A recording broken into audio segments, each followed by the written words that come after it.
자, 우리 앞에서 베드로가 고넬료와 그 가족과 친지들이 모인 그 자리에서 예수님에 대해서 그리고 복음에 대해서 간략하게 그렇게 압축해서 전하는, 물론 성경에 기록된 것보다는 아마 더 많은 말들을 했을 거예요. 하여튼 그런데 그렇게 베드로가 주님에 대해서 또 복음에 대해서 그렇게 말씀을 전했을 때, 오늘 그 말씀을 들은 고넬료와 그 함께 있었던 다른 사람들도 이 성령의 역사가 거기 나타나는 것을 보게 됩니다. 그리고 오늘 말씀에 보면은 이 베드로가 자기 혼자만 오진 않았을 거란 말이에요. 그래서 베드로와 동행한 그런 사람들도 있었던 걸로 보이는데 자, 여기 45절에도 나오지만은 베드로와 함께 온 할례 받은 신자들 이렇게 돼 있는 거 보니까 하여튼 베드로가 혼자 온 게 아니고 다른 사람들도 몇몇을 데리고 온 것 같은데, 자, 그들도 깜짝 놀란 거예요. 왜냐하면 지금 성령 받은 사람이 누구예요? 이방인들이거든, 이방인들. 그래서 굉장히 놀라는 장면이 나오는데 45절 뒷부분에도 나오는 것처럼 이방인들에게도 성령 부어 주심으로 말미암아 놀랐다, 그렇게 말하고 있습니다. 자, 그래서 오늘 이렇게 은혜 받은 그 고넬료와 그 이방인, 많은 이방인들이 이렇게 은혜 받은 증거로 어떤 모습이 나타나는가 하면 46절을 한번 보세요. 자, 방언을 말하고 뭐 했다고요? 하나님을 높임을 들었다. 그러니까 이 성령 충만을 받은 이 고넬료와 함께 했던 또 뭐 친구들, 가족들, 뭐 하여튼 친지들, 이렇게 고넬료가 함께 말씀 듣자고 그렇게 말씀에 사모하는 마음이 있었던 그 이방인들이 이렇게 베드로를 통해서 설교 말씀을 듣고 성령 충만을 받자마자 나타나는 현상이 여기 방언과 하나님을 높인다, 그러니까 하나님께 영광 돌리는 그런 모습이겠죠. 자, 그래서 오늘 이 모습이 오늘 말씀의 짧은 그 사도행전 10장 44절에서 마지막 절까지의 내용에 간략한 줄거리입니다. 그래서 이 이방인들이 성령 충만을 받는 거 보고 또 세례도 베풀고 또 48절 끝에 보면은, 자, 이 말씀의 그 놀라운 능력을 맛본 사람들이 마지막 48절에 보면 베드로에게 며칠 더 머물기를 청했다. 자, 왜 며칠 더 머물러 달라 그랬겠어요? 말씀을 더 듣기 위해서 그런 것이죠. 그래서 은혜 받은 사람들의 특징은요, 이렇게 하나님을 높이고 말씀을 점점 더 사모하게 되는 것, 그런 것이 은혜 받은 사람들의 특징입니다. 간혹 제가 사역하다가 보면은 성도들한테 이런 얘기를 종종 들어요. 나는 교회 오면은 찬양하고 막 그런 얘기가 참 좋은데 막 말씀 듣고 이런 너무 지루하고 싫다고 막. 근데 그런 사람들은 아직 은혜를 안 받아서 그래요. 아니면은 정말로 그 교회 목사가 문제가 있어가지고, 요새 좀 문제 많은 목사들 많잖아요. 설교 시간에 하나님의 말씀을 안 전하고 맨날 뭐 극우주의 사상이나 막 가르치고 있는 사람들 있잖아요. 뭐 그런 경우도 있겠지만은 말씀이 제대로 전해지고 있음에도 불구하고 뭐 찬양 시간은 좋은데 말씀 시간 지루하다 이러면은 그 사람에게 뭐가 문제가 있는 거예요. 자, 하여튼 이 짧은 이야기 속에서 우리가 좀 성령 받는 것에 대해서 한번 좀 여기 상황과 비교해서 좀 살펴보려고 합니다. 자, 먼저 우리가 그 앞에서 성령을 받은 사람들의 모습이 어떻게 등장하는가 하면, 자, 제일 첫 번째 사도행전에 등장하는 성령 충만을 받았을 때 그 사건이 어디에 나와요? 오순절 성령 강림 사건 때 그렇게 등장을 합니다. 자, 그때는 성도들이 뭐 하고 있을 때 성령이 강림했습니까? 모여서 전혀 기도에 힘썼다, 성경 그렇게 표현하고 있는데, 하여튼 간절히 성도들이 함께 모여서 간절히 기도했을 때 성령이 내리셨죠. 그리고 물론 주님께서도 너희가 예루살렘을 떠나지 말고 내가 너희에게 보내는 것을 받을 때까지 여기서 떠나지 말고 기도하라, 주님께서 물론 그렇게 명을 주시긴 주셨습니다. 근데 어쨌든지 간에 그들이 간절히 기도할 때 성령이 임했어요. 자, 오늘 말씀에, 오늘 이게 사도행전 10장 44절에서 마지막 절에는 뭐 할 때 성령이 임했어요? 하나님의 말씀을 들을 때 성령이 임한 거예요. 자, 그러니까 지금까지 우리가 살펴본 바에 의하면은 성령이 강림하실 때, 기도할 때, 말씀 들을 때, 그때 성령이 임했다는 것을 우리가 잘 머리에 새겨둘 필요가 있습니다. 자, 특별히 오늘 여기 말씀을 들을 때 성령이 임했다는 이 내용을 가지고 우리가 조금 더 살펴보기를 바랍니다. 자, 우리 한국교회의 좀 큰 문제점이 뭔가 하면요, 자꾸 사람들이 이 신앙과 감정을 지나치게 결부시켜요. 물론 사람이 말씀의 은혜를 받고 성령 충만을 받고 하면 감정의 변화가 없을 수는 없습니다. 당연히 성령의 은혜를 받으면 자기 죄가 깨달아지기 때문에 마음이 애통하는 마음도 있고, 또 한편으로는 용서받을 수 있는 길이 예수 그리스도를 통해서 열려졌다는 걸 깨닫게 되기 때문에 기쁨도 있어요. 그러니까 하나님을 믿으면 여러 가지 은혜를 받으면 여러 가지 감정의 요동이 치게 되는데, 그렇다고 감정이 있다고 해서 다 은혜 받은 건 아닌데, 한국 교회는 자꾸 지금 뭐가 문제인가 하면요, 자꾸 감정을 자꾸 사람들을 고조시켜 가지고 그게 은혜 받은 것이냐 자꾸 착각하게 만드는 그런 경향이 있어요. 그래서 우리가 이것을 매우 조심해야 되는데, 자, 은혜 받으면 감정이 뜨거워지거나 아니면 자기 죄 때문에 애통해 하거나 이런 감정이 있다고 해서 감정이 뜨거워지거나 애통하는 마음이 있다고 다 은혜 받은 건 아니잖아요. 이게 무슨 말인지 조금 더 설명을 들어볼게요. 자, 누가 나한테 아무 바라는 것도 없이 막 돈 뭉태기를 준다든지 아니면 막 귀한 선물을 나한테 무료로 줘요. 공짜로 줘요. 그거 받으면 내가 기분이 좋겠어요, 안 좋겠어요? 아니, 공짜로 주는데 뭐 아무 대가도 안 바라고 막 차를 한 대 선물해 준다든지 아니면 막 돈 1,000만 원을 그냥 막 수표를 하나 딱 끊어가지고 준다든지 아무 조건도 그냥 받으래요. 그러면은 당연히 기분이 좋겠죠. 그런데 내가 기분 좋다고 반드시 저 사람 돈 받았구나, 저 사람 차 선물로 받았구나, 그렇게 추측하는 거는 그건 어리석은 거잖아요. 그 사람이 시험에 합격해서 기뻤을 수도 있고, 연애하는 이성과 잘 돼가지고 기뻐할 수도 있고, 아니면 자기 자녀가 뭐 학교에서 1등 해가지고 기뻐할 수도 있고. 그런데 자기의 감정이 그렇게 기쁨이 어떤 기쁨이나 감정의 변화가 있다고 해서 은혜 받아서 그런 걸 수도 있지만 감정 자체가 은혜 받은 증거는 아니거든요. 그런데 자꾸 감정에 치우치다가 보니까 우리 부흥 집회나 이런 데 가면은 하나님의 말씀을 바르게 전하고 막 그렇게 말씀으로 사람을 바로 세우는데 관심 있는 게 아니고, 예배 전에 막 사람 진을 다 빼놔요. 막 벌쩍벌쩍 뛰면서 찬송해라 뭐 해라 그래가지고 진을 다 빼놓고 자꾸 그 멜로디 북치고 막 또 드럼 막 크게 쳐가지고 자꾸 사람의 감정을 요동시키고. 여러분 하나님 안 믿는 일반 백성들도요, 저 콘서트장 가서 막 그렇게 막 음악 크게 틀어놓고 멜로디 좋은 음악 틀어놓고 막 그 쿵쿵쿵쿵거리면요, 그게 당연히 감정이 고조가 됩니다. 그런데 교회에서 말씀으로 그 사람을 변화시고 말씀을 통해서 은혜 받으면 찬양도 나오게 되고 기도도 하게 되는데, 막 말씀은 제대로 전하는데 관심 없고 그저 막 찬송 크게 불러라 막, 그리고 막 우리 스피커 빵빵 해야 된다, 뭐 드럼에 또 마이크 달아야 된다, 뭐 맨날 그런 뭐 구조적인 문제, 뭐 시스템적인 문제 이런 것에만 관심을 가지고 참된 말씀을 전하는 데는 자꾸 소홀한 경우가 참 많아요. 그래서 아까 제가 처음에 말했던 그런 사람들이 등장하는 거예요. 교회 와서 찬양 부를 때 참 마음이 기분도 좋고 그런데 말씀 시간만 되면 지루해 죽겠다. 이게 뭐가 잘못되어 있어서 그런 거예요. 교회는요, 와서 쿵짝쿵짝 하는 데가 아니라니까요. 쿵짝쿵짝 하는 데가 아니고 하나님의 말씀을 통해서 은혜를 받으면요, 저절로 기쁨이 튀어나오게 되는 거예요. 그 미리암이 하나님의 홍해 갈라가지고 그렇게 홍해를 무사히 건너고 자기들의 목숨을 위협했던 이집트의 정예병들이 다 바다에 수몰됐을 때 막 그렇게 하지 않아 그래도 어떻게 했습니까? 미리암이 막 속어치고 춤을 추니까 백성들도 함께 춤추고 기뻐하잖아요. 우리 순서가 뭔가 잘못됐어요. 우리가 춤추고 기뻐하니까 하나님 홍해 갈라주고 저것들 처리해 주시고 이렇게 되고 있는 거예요. 지금 하나님의 말씀을 알고 하나님의 진리를 깨달으면 저절로 기쁨이 나오고 기도가 터져 나오고 뭐가 그렇게 순서가 그렇게 돼야 되는데, 우리는 자꾸 감정으로 모든 걸 다.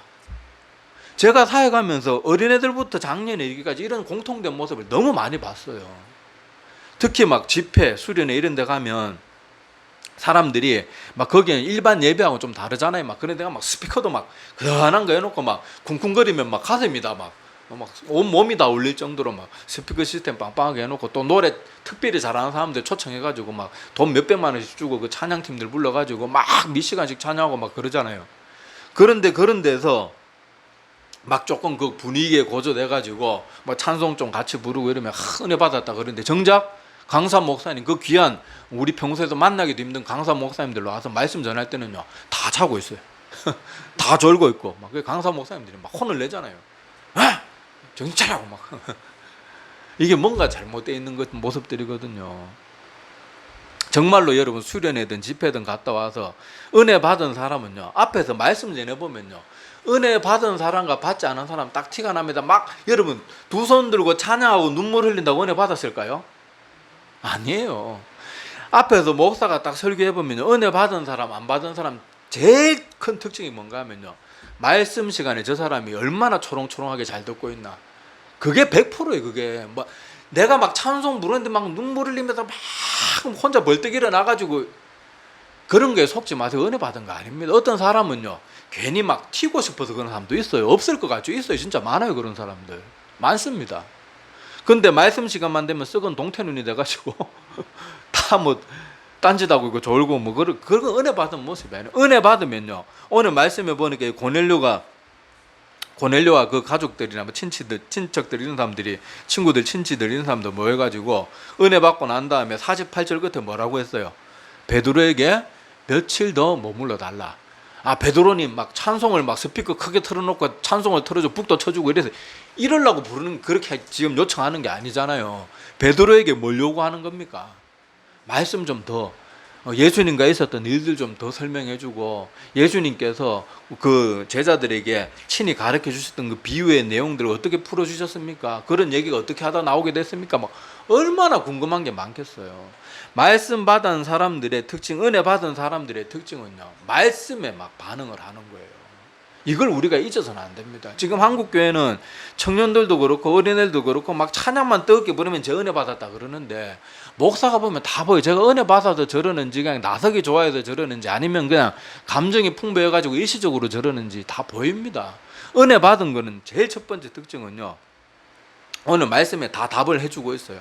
하나님을 높일 줄 알고 말씀을 더 사모하는 것, 이것이 은혜 받은 사람들의 정말로 중요한 특징입니다. 그래서 내가 신앙생활 하면서 내가 은혜 받았나 은혜 받지 않았나, 내가 은혜 생활을 잘하고 있나 잘하고 있지 않나는 제일 먼저 뭘 통해서 점검하고 있는가 하면, 내가 과연 하나님을 높이는 일에 정말로 마음을 쏟고 있나.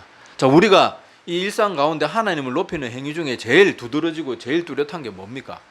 우리 지금 하고 있는 것은 예배의 자리잖아요.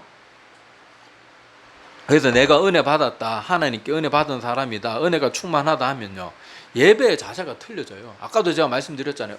은혜 받았다 하는 애들이 막 손들고 눈물 흘린다고 다 은혜 받은 그런 게 막 속을 필요가 없어요. 은혜 받은 아이들의 제일 먼저 특징은요, 그렇게 장난치고 까불고 선생님이 아무리 조용히 시켜도 말 안 듣던 애가요, 은혜 받은 애들은 완전히 집중도가 완전히 틀려집니다. 그냥 눈에서 초롱초롱해요. 그냥 목사가 설교하다가 걔를 안 쳐다보려고 그래도, 여러분 이 설교하다가 보면요, 자꾸 졸고 딴짓하는 사람한테 자꾸 눈이 안 가요. 가다가도 사람이잖아요. 그런 사람한테는 영적인 에너지가 다 들어지기 때문에 말씀을 전하는 목사도 자꾸 그런 사람한테 눈이 더 가요. 그래서 은혜 받은 아이들이든 어른들이든 무슨 집회나 이런 데 가서 정말로 은혜 받은 사람들은요, 예배의 자세가 완전히 달라집니다. 그래서 아까도 말했다시피 자기는 막 성경도 많이 알고 뭐도 뭐 성경 공부도 뭐 수료하고 막 했는데 예배 드리는 자세가 하나도 변하지 않았다. 그러면 그것은 아직 은혜 받은 거 아닙니다. 물론 예원은 있어요. 목사가 정말 요새 형편없는 목사들, 뭐 저도 뭐 대단한 목사는 아니지만은 정말 한심할 정도로 말씀 준비 안 하고, 제가 전에 한번 그 목사님한테 얘기했죠. 2002년 월드컵 할 때 세상천지 다른 교회 강사 목사님으로, 헌신 예배 강사 목사님으로 그렇게 초청받아가지고 왔으면은 헌신에 관한 말씀 전해야 되는데, 월드컵 얘기하다 그냥 끝나고 어이구 시간 다 됐네, 아이고 기도합시다, 그러고 갔다니까요. 그렇게 말씀도 준비 안 하는 사람은 그런 거 지루하는 거는 그건 성도 잘못이 아니에요. 그거는 그 목사가 잘못입니다. 그런데 목사가 말씀도 충분히 준비하고 열심히 전하고 애쓰고 있는데 내가 찬양 시간은 좋고 말씀 시간, 기도 시간은 지루하다 이러면요, 그 사람은 뭔가 자기가 믿음 좋다고 스스로 착각하고 있는 거예요. 거기서 빨리 벗어나야 됩니다. 그래서 우리가 하나님의 은혜를, 하나님께로부터 오는 은혜를 받은 사람들은 먼저 하나님을 높이는 행위가 내 가운데 정말 전심을 다해서 있냐 없냐, 그것을 꼭 살펴봐야 됩니다. 하나님께서 우리 인간을 창조하신 목적도 이사야 43장 21절 외우기 쉽잖아요. 431 거기 보면은 이 백성은 내가 나를 위하여 지었나니 뭐 때문에요? 나의 찬송을 부르게 함이라. 그러니까 찬송만 부르라고 지은 게 아니고 하나님을 높이고 예배하는 그런 존재로 우리를 만드셨대요. 창조하셨대요. 그러니까 은혜 받은 사람들에게 나타난 제일 첫 번째 특징이 뭐겠어요?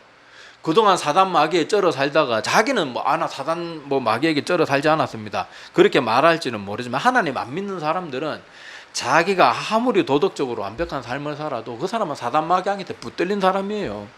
그런데 하나님이 주신 그 은혜를 받고 성령의 충만을 받고 그 사람이 변화되고 영의 눈을 뜨게 되면은 제일 먼저 이게 회복되는 거예요.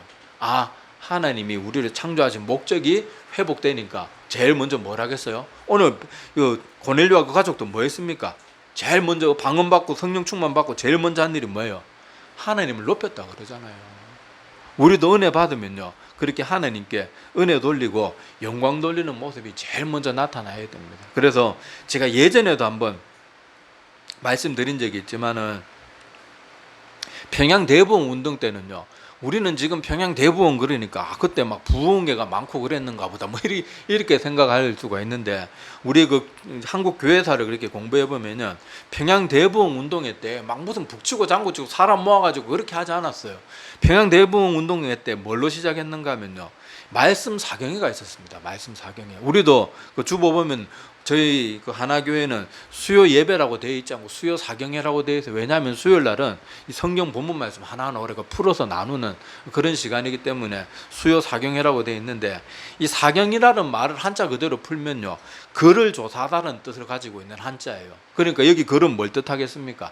성경 말씀을 조사한다. 그러니까 성경 말씀을 열심히 연구하는 거예요.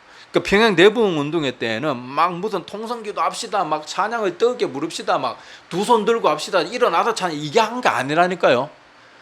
그게 한 게 아니고 선교사님들 이런 분들이요, 성경 말씀을 사람들에게 하나하나 풀어서 설명해 줬어요. 그러니까 거기 평양 대부흥 역사가 막 일어나는 거예요. 말씀을 사람들에게 친히 자세히 하나님의 주의 종들이 먼저 말씀을 배우고 깨우친 그런 하나님의 종들이 열심히 말씀을 가르치니까요. 우리 기도합시다. 안 그래도 말씀 듣고 마음이 뜨거워지니까 막 회개가 터져 나오고, 우리 통성기도 합시다 이런 거 안 해도, 시키지 않아도 알아서 말씀이 받은 사람들이 기도하는 거예요. 근데 우리는 자꾸 순서를 거꾸로 가요. 말씀을 열심히 전해야 돼. 사람들 찬양 막 30분, 40분, 어떤 게 막 1시간, 2시간 찬양하다가 사람 진 다 빼놓고 말씀 듣는 시간에 전부 딴짓하게 만들고 졸게 만들고, 그게 아니라니까. 이거 좀 우리 한국교 이거 좀 제발 벗어나야 돼요. 이거 좀 벗어나야 돼요. 말씀을 능력 있게 전하고, 물론 예배 전에 좀 집중도를 높이기 위해서 찬양 몇 곡 하는 건 괜찮죠. 그런데 막 찬양 막 어떤 사람 자꾸 일어나라 마라 막 그런 거 싫어하는 사람들도 있는데 막 자꾸 그렇게 하라고 억지로 그렇게 예배 분위기를 조장하는 그런 건 좋지 않습니다. 자, 그래서 말씀을 통해서 은혜를 받으면요, 막 사람들에게 기도해라 뭐 찬양이 하지 않아도 저절로 다 합니다. 저절로. 여러분 느헤미야 8장 5절 이하에 보면은 그 느헤미야가 이제 막 그 이스라엘 백성들을 회복시키고 그런 운동을 하면서 학사 에스라 있잖아요. 제사장이자 학사였던 에스라를 초청해가지고 하나님이 율법의 말씀을 펼쳐서 읽게 하는 장면이 나옵니다. 그리고 그 말씀을 읽으면은 그것도 종들이 그 율법을 깨닫게 하였다. 그렇게 느헤미야 8장 7절에 보면 나오는데, 에스라가 말씀 한 줄을 쫙 그 큰 강단에 서가지고 크게 선포하고 나면은 그 밑에 사람들이 그걸 풀어서 간단하게 설명을 해주는 거예요. 그렇게 하고 나면은 자, 어떤 일이 일어났는가 하면요, 자, 느헤미야 8장 8절에서 9절 제가 읽어드릴게요. 하나님의 율법책을 낭독하고 그 뜻을 해석하여 백성에게 그 낭독하는 것을 다 깨닫게 하니 백성이 율법의 말씀을 듣고 다 우는지라. 말씀을 제대로 깨달으면요, 막 우리 기쁨으로 눈물이 이렇게 안 해도 된다니까요. 말씀을 알면 저절로 눈물이 나요. 왜냐면 내가 얼마나 큰 죄인이고 얼마나 큰 은혜를 받았는지 깨달아지기 때문에 막 우리 눈물을 흘리는 찬양하지, 이게 아니라 갈 필요 없다니까요. 그냥 말씀만 바르게 전하면 그 말씀에 감동을 받은 사람들은 저절로 눈물이 나고 애통함이 나오고, 또 용서받은 거 회개하고 하나님께 용서받은 그런 놀라운 그런 사실들 때문에 기쁨이 터져나오고 우리가 하나님 높이고, 이게 저절로 다 된단 말이에요. 또 우리 순서를 자꾸 거꾸로 가니까 역사가 안 나타나는 거예요. 말씀의 해답이 있는데 말씀의 해답은 안 찾고 반대로 가가지고, 야, 은혜 받은 사람들이 막 뜨겁게 찬양하고 두 손 들고 기도하고 막 눈물 흘리더라. 그러니까 우리도 눈물 흘리고 기도하면 그런 말씀의 능력이 이게 아니라니까요. 거꾸로 가면 안 돼. 아까도 말씀드렸잖아요. 은혜 받아가지고 마음이 기쁜 거는 있을 수 있는 일이지만 마음이 기쁘다고 반드시 은혜 받는 건 아니거든요. 우리가 그런 엉뚱한 고소로 나가서는 안 됩니다. 그래서 오늘 여기 느헤미야에서도 나오지만요, 사람들이 말씀을 깨달으면은 저절로 이렇게 뭐 해야 된다, 기도해야 된다, 뭐 찬양해야 된다, 하나님 높여야 된다, 예배예요, 정말로 우리 마음을 다해서 예배 드립시다, 뭐 이런 거 자꾸 안 권해도 은혜 받은 사람들은 저절로 그게 되는 거예요. 그러니까 우리가 오늘 이 말씀들을 기억하면서 내 자신을 한번 가만히 돌아보기 바랍니다. 내가 지금 은혜 받았나 안 받았나는 자꾸 스스로 생각하지 말고 내 삶 가운데 나타나는 결과물들을 통해서 내 자신을 점검해 보는 게 제일 정확해요. 그래서 내가 하나님을 매일 높이는 일이 나의 기쁨이 되고 있나? 예배 드리는 나의 모습이 정말로 하나님을 기쁘시게 하기 위해서 마음을 다해서 예배 드리고 있나? 그리고 말씀, 오늘도 이게 나오지만은 말씀을 듣고 깨닫게 된 사람 말씀을 더 사모하게 돼 있어요. 그래서 내가 말씀을 사모하는 마음이 있나? 이런 것들을 살펴보면은 내가 은혜 받은 거예요. 근데 사람들이 막 교회 가서 찬양 좀 뜨겁게 불렀다고, 나 은혜 받은 사람인 것 같아. 그거 아니라니까요. 뭐, 찬양 부를 때는 좋은데 말씀 듣는 시간 지루해 죽겠어. 이건 은혜 받은 거 아니라니까요. 물론 예외는 있어요. 목사가 설교 준비 너무 안 해가지고 지루한 건 그 목사 잘못이 맞습니다. 그런데 말씀이 제대로 전해지고 목사도 열심히 말씀 준비해서 전하는데 자기는 찬양에만 관심이 있고 말씀에는 관심이 없으면 그 사람은 문제가 있는 거예요. 로마서 10장 17절에도 나오듯이 믿음은 어디에서 난다고요? 들음에서 나고, 자, 들음은 그리스도의 말씀으로 말미암았느니라, 그렇게 말하잖아요. 그래서 우리가 항상 하나님의 그런 은혜를 받고 싶고 또 받는 것이 또 점검해보고 싶을 때는 항상 이것을 기억하시기를 바랍니다. 그리고 제가 늘 강조드리지만은 목사 설교 듣는 것만으로 절대 만족하지 말고 스스로 말씀에 젖어 살아야 돼요. 고넬료는 그때 당시 뭐 지금처럼 우리처럼 완성된 성경 66권이 없으니까 베드로로부터 설교를 청해가지고 들을 수밖에 없었지만은 우리는 언제 어디서든지 내가 시간만 내면 돼요. 근데 그 시간을 안 내요. 하루 종일 텔레비 보고 하루 종일 친구들하고 전화 몇 시간씩 하고 하루 종일 쓸데없는 거 하면서도 말씀은 스스로 찾아보지 않는 게 얼마나 이게 두려운 일입니까? 그 믿음으로 내가 과연 구원받을 수 있을까요? 한번 좀 진지하게 생각해 보라니까요. 내가 말씀을 그렇게 목사들이 읽어라, 뭐 저만 그러는 게 아니잖아요. 그렇게 읽어라 그러는데 내가 말씀 읽는 거는 관심도 없고 제대로 한번 순종도 안 해봤다. 그 믿음이 진짜겠냐고요. 여러분, 그 믿음이 진짜일까요? 한번 대답해 보세요. 내가 하나님 믿는다 그러는데 성경 읽는 게 싫어. 그게 믿음인가요? 왜 아닌 게 분명한데 자기에는 왜 그걸 적용 안 하냐고요. 사람들이 그게 분명히 하나님 믿는다 그러는데 말씀에 관심도 없고 성경 펼쳐 읽는데 관심도 없다는 건 가짜 믿음이라는 게 누구든지 대답할 수 있는 명확한 답인데 자기 자신에게 그걸 적용 안 해요. 내 믿음이, 난 아직 믿음이 없구나, 나는 이대로 있다가는 지옥에 떨어지는구나, 답이 다 나오는데 자기 자신에게 그걸 적용 안 하는 게 얼마나 머리속고 바보 같은 짓입니까?